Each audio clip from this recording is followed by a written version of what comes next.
Jeffrey गिटोमर ने कहा है, great sales peoples are relationship builders who provide value and have their customers win. अगर आप प्लानिंग बना रहे हैं अपनी पूरी लाइफ को ऑसम करने का, तो यही टाइम है अपने प्लान को एक्शन में बदलने का। Don't wait for a movement, be awesome now. Taking initiative मतलब पहल करना। किसी भी सेल्स पर्सन के लिए एक ऑक्सीजन काम करती है। इनिशिएटिव लेने के बाद में पॉइंट ए सेलिंग नथिंग से पॉइंट बी सेलिंग एवरीथिंग तक एक सेल्स पर्सन पहुंच सकता है। अगर आपने ठान लिया है सक्सेसफुल बनने का, तो कैसी भी मुसीबत आ रही हो आपके पास, आपको बस अपना फाइनल डेस्टिनेशन दिखता है जहाँ पर आपको जाना है। सेल्स एक तरीके की रेस है, लेकिन ये आपको कोई नहीं बताएगा कि ये किस तरीके की रेस है जब तक कि गन नहीं चल जाती। जैसे ही आप ज़्यादा सेल करने लगेंगे, इससे ये पता चल जाएगा कि आप कितने सक्सेसफुल बनेंगे।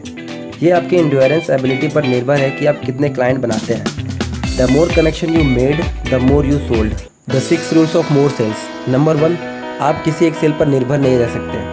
ऐसा बहुत बार होगा कि क्लाइंट आपके हाथ से निकल जाएंगे। नंबर 2, सेल्स में आपको कभी भी नहीं पता चलेगा कि नेक्स्ट क्या होने वाला है, because your next deal is already in the works. Number 3, आप अपॉर्चुनिटी से घिरे हुए हैं। आप ज़्यादा से ज़्यादा क्लाइंट बनाएं, रेफरेंस गेन करें, नए बिजनेसेस को जनरेट करें, हमेशा नए क्लाइंट्स की तलाश में रहें। नंबर 4, किसी एक क्लाइंट को मैनेज करने में जितनी एनर्जी लगती है, वो 4, 5 और 6 क्लाइंट को मैनेज करने से भी ज़्यादा होती है। नंबर 5, ये आपको पता होना चाहिए कि आपको किस क्लाइंट के साथ फटाफट डील करना है और किस क्लाइंट के साथ ज़्यादा टाइम देना है।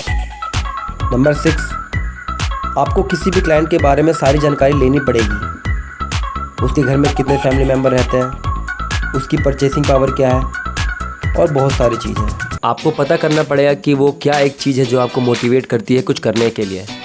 सिर्फ ये बोलने से काम नहीं चलेगा कि मैं अमीर बनना चाहता हूँ। ऐसा कौन नहीं चाहता, सभी चाहते हैं। बट ऐसी कौन सी एक चीज़ है जो आपको पुश करती है कल से आज कुछ बेटर करने के लिए? वो एक चीज़ आपको ढूंढनी पड़ेगी। एक सेल्स पर्सन को हर सुबह यह कहना चाहिए अपने आप से कि आज मैं तैयार हूँ कोई सी भी सिचुएशन हो उसको हैंडल करने के लिए। Saying yes equal to selling more. No बोलना, एक्सक्यूजेस बनाना कि आज मैं डील क्लोज क्यों नहीं कर पाया, ये सबसे आसान है। बट इससे भी आसान है अपनी गलतियों को पहचानना, अपने चैलेंजेस को पहचानना और उस पर काम करना। हर एक सेल में कोई ना कोई ऑब्जेक्शन जरूर उठेगा, बट आपका गोल होना चाहिए नेगेटिव को पॉजिटिव में बदलना। आपको ये हमेशा ध्यान में रखना पड़ेगा कि क्लाइंट आपसे क्या चाहता है, आपको उसकी बात सुननी पड़ेगी। ऐसा नहीं होना चाहिए कि सिर्फ आप ही बोलते रहें। आपको हमेशा अपने आप से ये सवाल पूछना चाहिए कि इस क्लाइंट को मैं ऐसा क्या दूं जो इसकी लाइफ ईजी हो जाए। अगर आप चाहते हैं कि आप जो बेच रहे हैं वो क्लाइंट खरीदे, तो आपका सेल्फ कॉन्फिडेंस सेलिंग के वक्त बहुत हाई होना चाहिए। एक सेल्स पर्सन को हर वक्त लोगों से मिलना और बात करते रहना चाहिए। सेल्स पर्सन के अपने अपने तरीके होते हैं अपने पोटेंशियल कस्टमर तक पहुंचने के लिए। लोग कभी भी सोल्ड होना पसंद नहीं करते हैं, बट अपने दोस्तों के साथ शॉपिंग करना पसंद करते हैं। सेल्स ये नहीं है कि आप एक अच्छी सी लाइन बोल देंगे और चीज़ों को बेच देंगे। सेल्स का मतलब है कि आपको एक सिंसियर वे ढूंढना पड़ेगा अपने क्लाइंट तक पहुँचने के लिए। अगर आप चाहते हैं कि कस्टमर आपके ऊपर पैसा स्पेंड करे, तो आपको कस्टमर को कंफर्टेबल फील कराना होगा और आपको पता होना चाहिए कि कस्टमर को क्या चाहिए। आपको कस्टमर से इस तरीके से नहीं मिलना चाहिए कि वो आज आपको बेनिफिट पहुंचाए। आपको कस्टमर से इस तरीके से मिलना चाहिए कि वो फ्यूचर में आपको बेनिफिट पहुंचाए। किसी नए कस्टमर से बात करते वक्त आपको ऐसा लगना चाहिए कि आप किसी नए फ्रेंड से बात कर रहे हैं। पहले आप किसी भी कस्टमर के साथ कनेक्शन बनाएं, फिर प्रोडक्ट बेचें। Connection first, product second. एक सेल्स पर्सन को हर दिन 3 लोगों से मिलना चाहिए और उनके साथ कॉन्टैक्ट बनाना चाहिए, क्योंकि एक सेल्स पर्सन के लिए नेटवर्क ऑफ कॉन्टैक्ट ही उसकी करेंसी होती है। Happy customers are come back and buy more. Steve Jobs ने कहा था कि लोगों को नहीं पता कि उनको क्या चाहिए जब तक कि आप उनको नहीं बताते कि उनको ये चाहिए। इसका मतलब है कि डिमांड को क्रिएट किया जा सकता है। एक सेल्स पर्सन के अंदर क्या क्या होना चाहिए?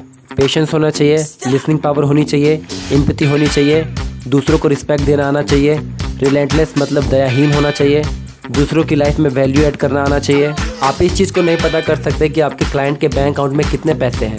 हाँ, लेकिन आप इस चीज़ पर कंट्रोल कर सकते हैं कि आप उस क्लाइंट के सामने अपने प्रोडक्ट को कैसे प्रेजेंट करेंगे। आप किसी के वॉलेट के साथ नेगोशिएशन नहीं कर सकते, लेकिन उसकी फीलिंग के साथ नेगोशिएशन कर सकते हैं। Because peoples are emotional but business is practical. 3 तरीके के क्लाइंट्स होते हैं। Number 1, hot clients. ये वो लोग होते हैं जो कि तैयार होते हैं कुछ भी खरीदने के लिए। आपको इन क्लाइंट के कांटेक्ट में रहना चाहिए हर दिन। Number 2, warm clients. ये वो लोग होते हैं जो कुछ खरीदने के बारे में सोच रहे होते हैं।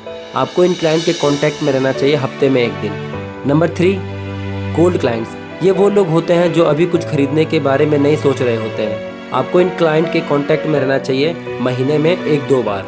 Always treat clients like they are brand new. 7 stages of every sale. Number 1, excitement. Excitement stage पर बायर फोकस करता है प्रोडक्ट की सारी पॉजिटिव चीज़ों पर। Number 2, frustration. फ्रस्ट्रेशन स्टेज पर बायर फोकस करने लगता है प्रोडक्ट की सारी नेगेटिव चीज़ों पर। Number 3, fear. फेयर के स्टेज पर बायर सोचने लगता है कि क्या मैंने ज़्यादा पैसे तो नहीं खर्च कर दिए इस प्रोडक्ट को लेकर, प्रोडक्ट को संभाल भी पाऊंगा मैं। वो अपने परचेज के डिसीजन पर सवाल करने लगता है। Number 4, disappointment. डिसअपॉइंटमेंट स्टेज पर बायर अपने डिसीजन को तोड़ने लगेगा। वो बहुत ज़्यादा टेंशन में आ जाता है, अपसेट हो जाता है उस प्रोडक्ट को लेकर जो उसने खरीदा है। Number 5, acceptance. एक्सेप्टेंस स्टेज पर बायर याद करता है कि वो उसने कैसे वो प्रोडक्ट खरीदा था। Number 6, happiness. हैप्पीनेस स्टेज पे बायर उस प्रोडक्ट के बारे में सबको बताएगा जो उसने खरीदा है। वो बहुत ज़्यादा एक्साइटेड है उस प्रोडक्ट को लेकर।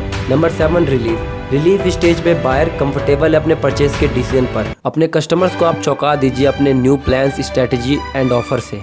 आपकी सुबह की शुरुआत रात को ही हो जानी चाहिए और आपको रात को ही पता होना चाहिए कि आपको सुबह कौन कौन सी चैलेंजेस को फेस करना है। One sale is a job but selling is a career. अगर आपको सीखना है कि खाने को कैसे बेचें तो आपको किचन में टाइम बिताना पड़ेगा, मतलब कि आपको इन्वायरमेंट बनाना पड़ेगा अपने काम को करने के लिए। अगर आपको कोई भी कस्टमर नहीं दिख रहा तो ये अच्छा समय है अपने आप पे वर्क करने का। सेल्स पर्सन को बहुत बार लगता है कि वो इम्पॉसिबल सी सिचुएशन में फंस गए हैं, लेकिन हर वक्त हर चीज़ का सोल्यूशन होता है। सारी डील एक डील है अगर आप प्रोडक्ट और कस्टमर की दूरियों को कम कर देते हैं। हमेशा ध्यान में रखिएगा, आपको हर वक्त कोई ना कोई एक्शन लेना होगा अपनी लाइफ को ऑसम बनाने के लिए।